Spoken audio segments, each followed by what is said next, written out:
Gum ഗണപതയേ നമഃ.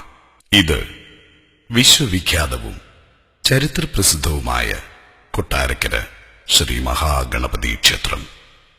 കൊല്ലം ജില്ലയിൽ കൊല്ലം നഗരഹൃദയത്തിൽ നിന്നും കൊല്ലം ചെങ്കോട്ട ദേശീയപാതയിൽ കൂടി ഉദ്ദേശം 25 കിലോമീറ്റർ കിഴക്കോട്ട് സഞ്ചരിച്ചാൽ കൊട്ടാരക്കര ദേശമായി.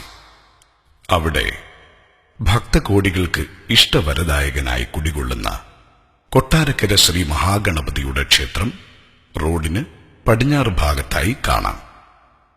കിഴക്കോട്ട് ദർശനമരുളുന്ന ശ്രീ പരമേശ്വരനാണ് ഇവിടുത്തെ പ്രധാന ദേവനെങ്കിലും ഐതിഹ്യ പെരുമയും കീർത്തിയും തെക്കോട്ട് ദർശനമരുളുന്ന ശ്രീ മഹാഗണപതിക്കാണ് ലഭിച്ചിരിക്കുന്നത്.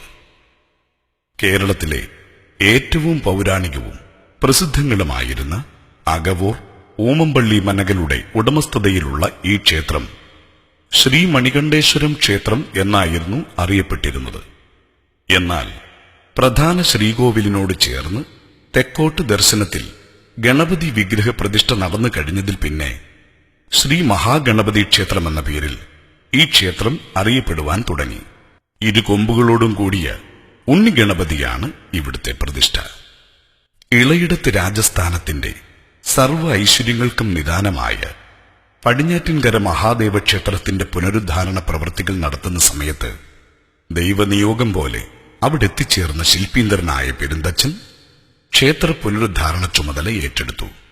പണികൾ നടക്കുന്ന വേളയിൽ അവിടെ കിടന്നിരുന്ന ഒരു വരിക്കപ്ലാവിന്റെ പേരിൽ പെരുന്തച്ചൻ അതിസുന്ദരനായ ഒരു ഉണ്ണിഗണപതിയെ കൊത്തിയൊരുക്കുകയും ആ ഗണനാഥ വിഗ്രഹം കൂടി പടിഞ്ഞാറ്റിൻകരയിൽ പ്രതിഷ്ഠിക്കുവാൻ തച്ചൻ തമ്പുരാനോട് ആവശ്യപ്പെടുകയും ചെയ്തു.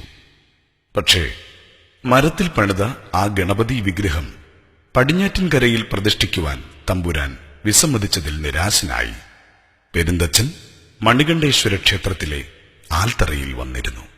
ദൈവഹിതമെന്ന പോൽ പെരുന്തച്ചൻ കിഴക്കേക്കര മണികണ്ഠേശ്വര ക്ഷേത്രത്തിലെ മേൽശാന്തിയെ കണ്ട് തന്റെ മനോഗതം അറിയിക്കുകയും അദ്ദേഹത്തിന്റെ അനുമതി പ്രകാരം ക്ഷേത്രത്തിന്റെ പ്രധാന ശ്രീകോവിലിനോട് ചേർന്ന് തെക്കോട്ട് ദർശനമായി തന്റെ വരിക്കപ്ലാവിൽ തീർത്ത ഉണ്ണിഗണപതിയെ പ്രതിഷ്ഠിക്കുകയും ചെയ്തു.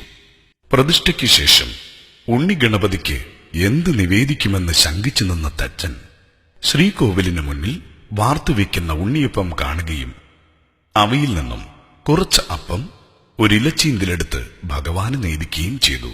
അന്നു മുതൽ ഉണ്ണിയപ്പം കൊട്ടാരക്കര ഉണ്ണിഗണപതിയുടെ ഇഷ്ടവഴിപാടായി അറിയപ്പെട്ടു തുടങ്ങി. ശാന്തിക്കാരൻ വാർപ്പിൽ നിന്ന് ഉണ്ണിയപ്പം കുത്തിയെടുക്കുന്ന കമ്പിയിൽ കുറേയേറെ ഉണ്ണിയപ്പം ഒരുമിച്ച് കുത്തിയെടുത്ത് ഒരിലച്ചീന്തിൽ ആദ്യമായി ഭഗവാന് നേദിച്ചതിനാൽ ഇതിനെ കൂട്ടപ്പം എന്നും അറിയപ്പെടുന്നു. ഗണപതി പ്രതിഷ്ഠയ്ക്ക് മുമ്പ് തന്നെ ഈ ക്ഷേത്രത്തിൽ ഉണ്ണിയപ്പ നിവേദ്യം ഉണ്ടായിരുന്നു എന്നതിന് തെളിവാണ് ഈ ചരിത്രം. ഉണ്ണിക്കുടവയറിന് ഏറ്റവും പ്രിയപ്പെട്ട നിവേദ്യമാണ് ഉണ്ണിയപ്പം. അരിമാവ്, ശർക്കര, പഞ്ചസാര, കദളിപ്പഴം, നെയ്യ് എന്നിവ ചേർത്ത് വെളിച്ചെണ്ണയിലാണ് ഉണ്ണിയപ്പം തയ്യാറാക്കുന്നത്. നാലമ്പലത്തിൽ അടുപ്പുകൂട്ടി ശ്രീകോവിലിന് മുന്നിൽ ഗണപതിക്ക് കാണത്തക്ക രീതിയിലാണ് ഉണ്ണിയപ്പം വാർക്കുന്നത്. ഉദയാസ്തമന വഴിപാടാണ് കൊട്ടാരക്കര ഗണപതിയുടെ വിശേഷപ്പെട്ട മറ്റൊരു വഴിപാട്. ഉദയം മുതൽ അസ്തമനം വരെ തിരുമുമ്പിൽ ഉണ്ണിയപ്പം വാർത്തുകൊണ്ടേയിരിക്കും. ഇതേക്കുറിച്ചും ഒരു ഐതിഹ്യമുണ്ട്.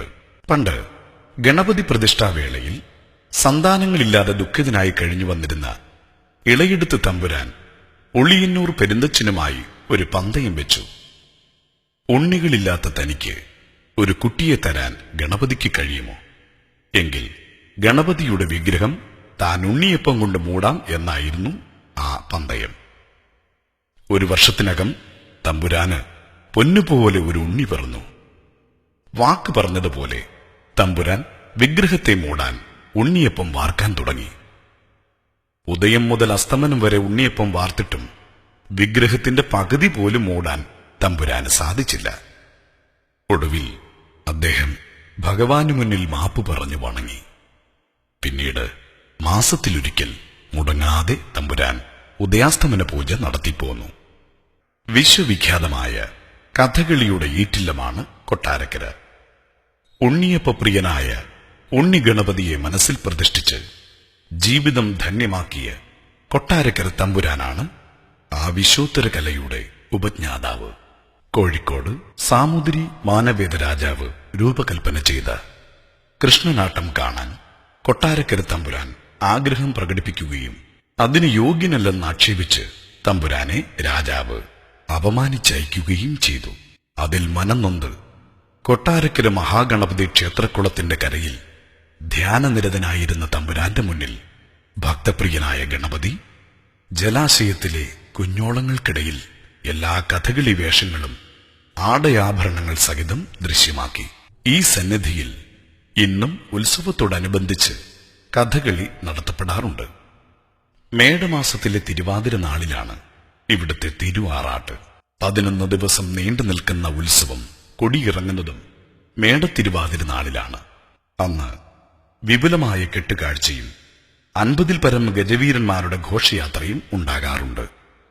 ആണ്ടിൽ ഒരു തവണ മാത്രമേ ഇവിടെ മഹാഗണപതിയെ എഴുന്നള്ളിക്കാറുള്ളൂ. ചിങ്ങമാസത്തിലെ വിനായക ചതുർത്ഥിക്കാണത്. 1008 നാളികേരത്തിന്റെ മഹാഗണപതി ഹോമവും മോദക നിവേദ്യവും ആനപ്പുറത്തുള്ള ഗണപതിയുടെ എഴുന്നള്ളത്തും ഈ ദിവസത്തിന്റെ മാത്രം പ്രത്യേകതയാണ്. മഹാഗണപതി ഹോമത്തിന് ശേഷമുള്ള ഗജപൂജയും ആനയൂട്ടും വിനായക ചതുർത്ഥി നാളിലെ മറ്റു സവിശേഷതകളാണ്. 1995-ലാണ് ഈ ക്ഷേത്രത്തിൽ ആദ്യമായി 1008 നാളികേരത്തിന്റെ ഗണപതി ഹോമം നടത്തിയത്. അതിനുശേഷം ഇങ്ങോട്ട് ക്ഷേത്രത്തിനുണ്ടായിട്ടുള്ള ചൈതന്യവർദ്ധനവ് ഏറെ ശ്രദ്ധേയമാണ്. കൊട്ടാരക്കര എന്നാൽ മഹാഗണപതി ക്ഷേത്രം എന്നാണ്. ഒരു ക്ഷേത്രത്തിന്റെ നാമത്തിൽ ഒരു ദേശം മുഴുവൻ അറിയപ്പെടുക എന്നത് എത്ര പുണ്യവും മഹത്തരവുമാണ്.